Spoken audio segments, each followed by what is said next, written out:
Welcome to today's scheduled broadcast. Today on the Mouthy channel, we're going to look at arguably the most important part to any Slayer, the build. To those who don't know, a build is using the perks and cells of armors and weapons to get the best results of whatever it is you want to do. Damage, defense, support, anything you want can be done with the right build.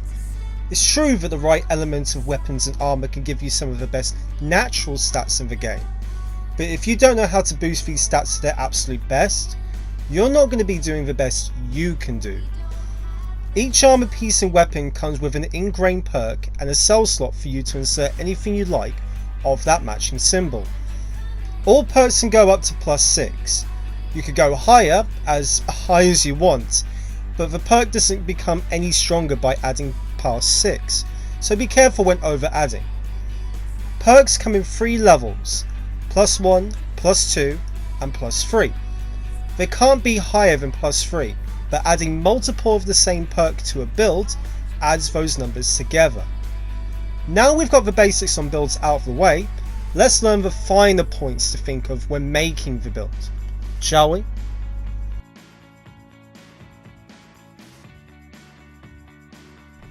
First you have to think, what will my build do?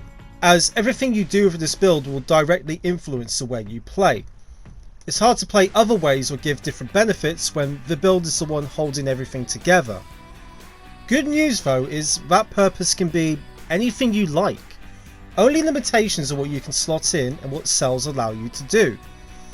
Other than that, you've got countless possibilities ahead of you to explore and experiment with. You can go as in-depth with that purpose as you'd like, as long as it can fit within the confines of the build. It doesn't have to be as simple as does damage or takes hits if you don't want it to, though there's no problem with any build being that simple. Want to build with the purpose of good damage, team buffs, abusing combos and special charge? Go right ahead. Be as short or convoluted as you'd prefer. It's your build and yours to give purpose.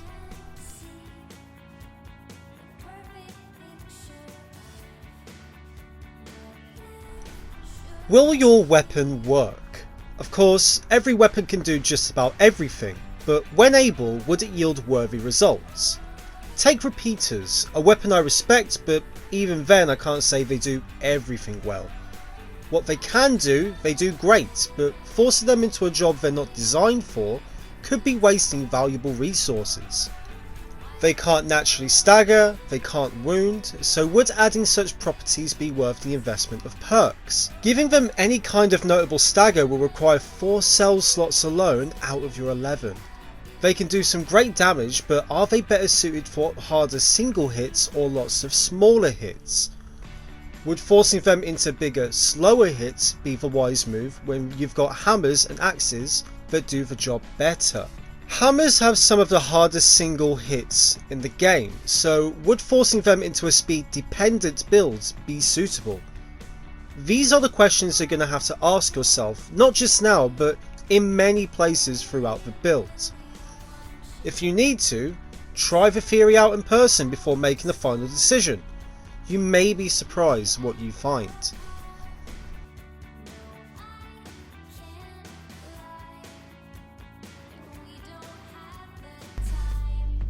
Now that you have a direction for what you want your build to do, and it fits with the weapon in question, you'll have to pick out cells that fill in for those needs.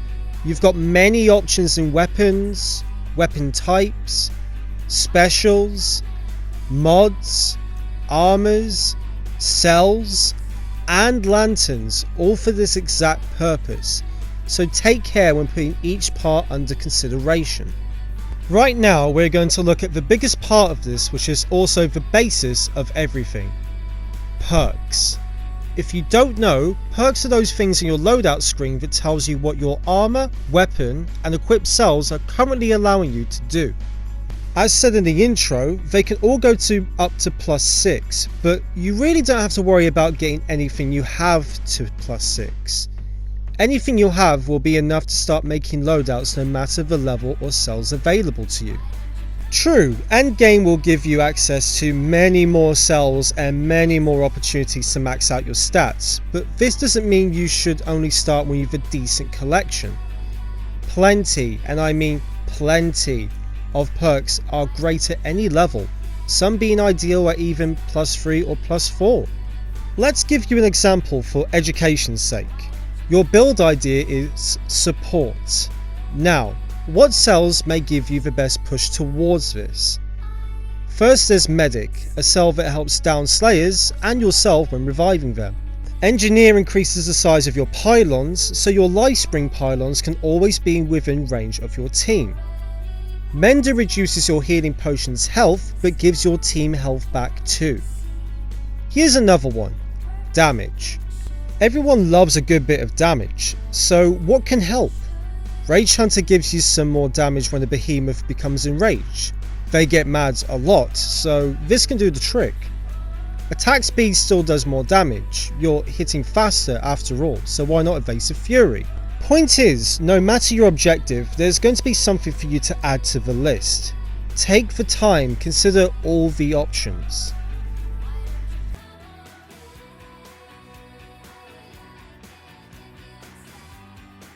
The key aspects, well, most of them, are out of the way for now, so we can get down to the singular options that you really don't need to put all that much thought into.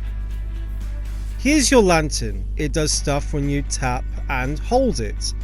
Either meter has to be full before being able to use either effect. The hold ability by attacking and the tap being purely timed. What they do with these presses is up to you, and you really shouldn't take any of them lightly. Want to use something mainly for the tap? Go for it. Is the hold ability pretty useful? Have at it. It's just cool to use. No one can stop you, so go ahead. The lantern is still a pretty important part to a build, but as you'll come to realise, most things, if not all of them, are. Try them out, see what fits the mould. Here's something you may have never thought about, but here goes. Perks improve the way you play, but specials dictate the way you play in the first place. Ever notice that? A warpike can be either an offensive or supportive weapon depending on the special. Crazy, right? You may ask why it's a little lower than perks in importance, but that's really due to the fact they're very much interchangeable at your discretion and doesn't take nearly as much time to set up.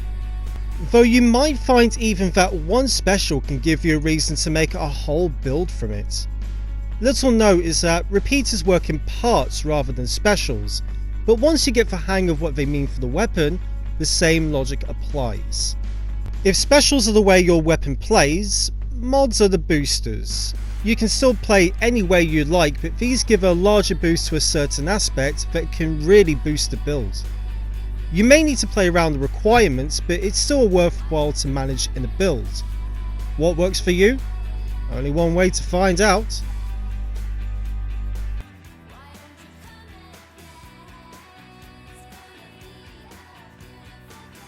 You've played Snap, right? You've at least seen how it works. Two people keep putting cards down until two of a kind come in a row and snap. The same logic applies here. Making a build is matching up those same two or more perks to make them stronger. Complete even. Snap.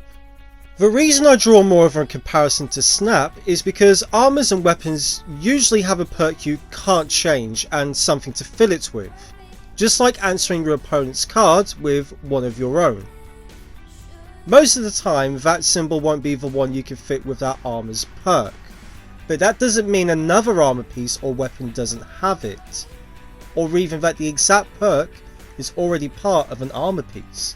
If you've wondered why people around you will wear random pieces of armor that isn't all the element of the behemoth you're fighting, this is why. Naturally powerful stats are great, but perks can take you to a whole new level. Unfortunately, that build you have against fire behemoths might not have a fire armor piece for that perk you wanted, so you'll have to settle on something of a different element. Possibly the element that is weak against. Though, you'll learn attack patterns and how to dodge as you keep with the game.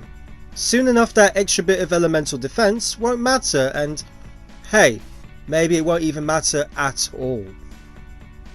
Little tip before we move on is that weapons have that same unchangeable perk and 2 fillable slots. Yes, the elemental unique effect of a weapon are important too, but it's still something to consider.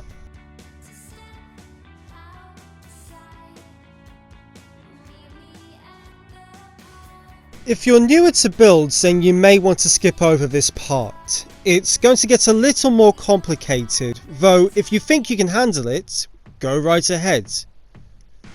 Now, looking at your perks, could anything be used in tandem with anything else?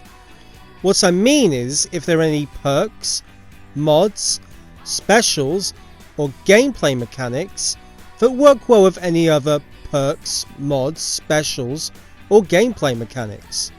Here's an example. Skarn weapons have the unique effect of granting you stackable shields by dealing damage.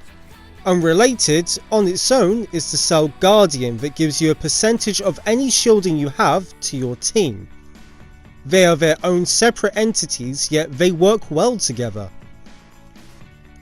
Wild Frenzy isn't great on its own, making it that you need to stay under a certain amount of health to get the full effect. Discipline is its own cell too, keeping you at that certain health point. Together, you have a permanent all-game speed boost. Many parts are designed to feed into each other in different ways and different combinations. Some of the best builds abuse this fact to the fullest, and even in casual use gives you some great benefits if you know how to capitalize on it. It's going to be more work for you. If you're going to find every possible outcome you want, then it's going to be an investment. Taking this investment, it's playing Dauntless on another level. It's making you a better slayer for being curious. The game will reward you for asking questions past what's already been told. My advice? Take the time in Ramsgate between hunts to play around with these ideas. You won't be so bored in town when you're too busy making the next meta.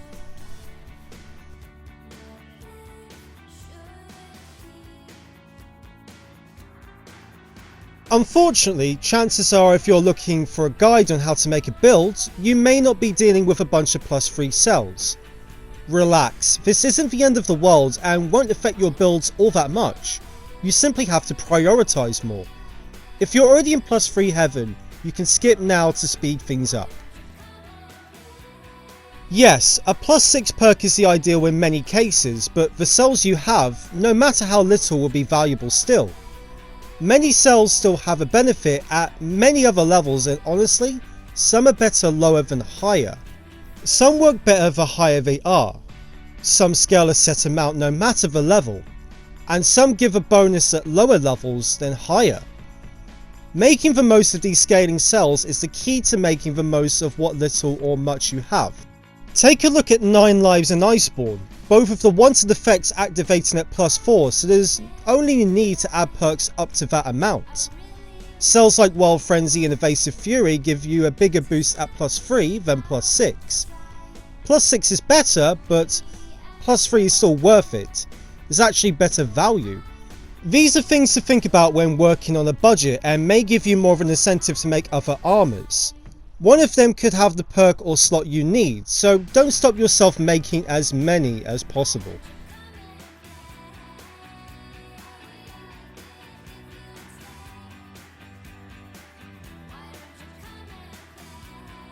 We've all tried to get our builds to have the perfect 6+6s. It's the dream, it's the goal. But why? Because it yields the most powerful results? I'm sorry to tell you, but you might want to think twice about why you'd have that many +6s in the first place. If you're not up to this level of where you can make such builds, here's where you can skip. +6 for any perk means making that perk the most powerful it can be, which is great. You want the most power you can for the most effective build. What you may forget is that +6 might not be the most value from a perk. Evasive Fury gives you an additional 12.5% speed boost after a dodge at +3. It gives you a 20% speed boost at +6. The maths doesn't add up. True, 20% is better than 12.5, but 12.5 is better value. This exact same value applies to Wild Frenzy too, as it has the 12.5 and 20% speed values. Now what if we have +3 Evasive Fury and +3 Wild Frenzy? Both together will give you 25%. We're seeing something interesting happen here, and for the same usable slots. Some cells can just be better at +3. Take Berserker. +3 gives 20% damage when +6 gives 35%. Again, the idea was +6, but +3 isn't going to be any sort of waste. This doesn't mean your +6 perk is a bad idea though. Comfort and the lack of requirements to use, personal preference, not wanting to micromanage anything. A +6 isn't a waste because simply it's a +6 or gives a lesser value. Just take the pace next time to check your builds to see what you can be doing with a few +3 cells. You could be surprised.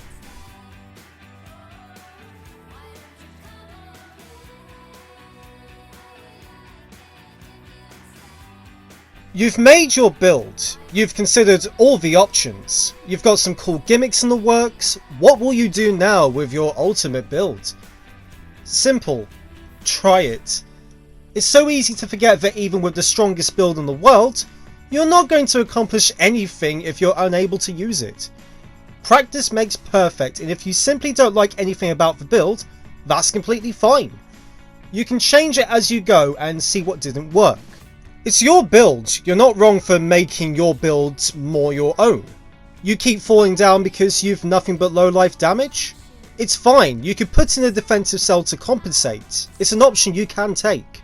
Let's say you followed the meta on why your build would be the absolute best, or you're using someone else's build and you're dead set on keeping it as the creator intended. Then I'm sorry to say, but the only thing that can change now is you. Practice, practice, practice until the build feels like second nature. Either way, you're not wrong for making any changes to your build that you have. You save them in your loadouts, you can do with them as you want until they feel right. Just because others say you're wrong doesn't mean that you necessarily are, though take to heart any actual advice that's given. Sometimes it's good to listen.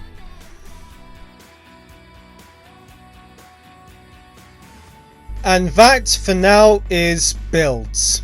Only thing to do now is work on your Fashion Slayer. Obviously the most important part by far, don't at me. This has been an attempt on a more comprehensive guide to newer and more experienced Slayers alike, so even if you've reached endgame by now, maybe you've learned something you didn't know before. Thanks for watching, hope to see you around more for what's coming up. But this has been your regularly scheduled broadcast. We'll see you same time next week on the Malfi channel.